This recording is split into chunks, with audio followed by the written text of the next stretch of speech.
ஒரு தாயார் தனது மகனை மகாத்மா காந்தியடிகளிடம் அழைத்து சென்றிருக்கிறார். அழைத்து சென்றவுடன் அவர் காந்தியடிகளை பார்த்து, ஐயா, உங்களை சந்தித்ததில் நான் மிக்க மகிழ்ச்சி அடைகிறேன்.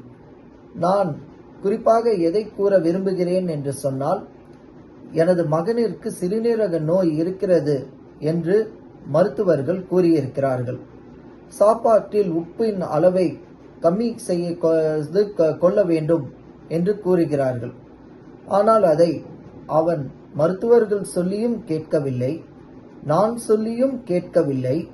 அவன் உங்களை தீவிரமாக பின்பற்றக்கூடியவன்.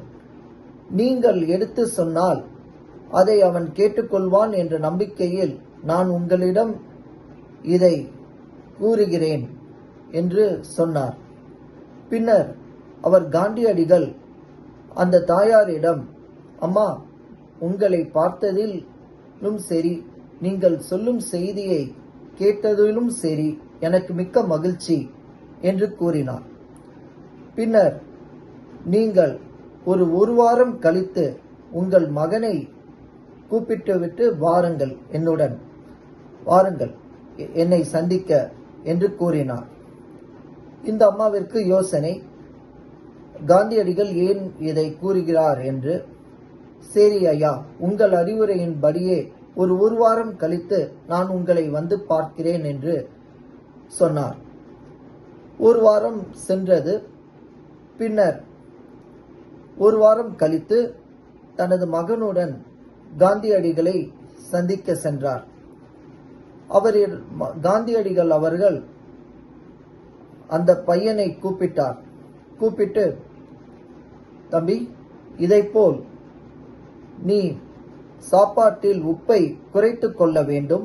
குறைத்து கொண்டால் உனது உடல் நலத்திற்கு நல்லது, சிறுநீரகத்திற்கு நல்லது என்று கூறினார்.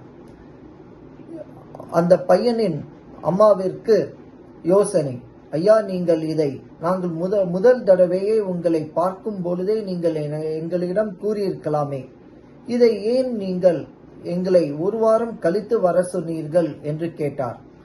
அதற்கு காந்தியடிகள் அவர்கள், அறிவுரை கூறுவது என்பது எளிது, ஆனால் அதில் நமக்கு தெளிவு இருக்க வேண்டும் என்றார்.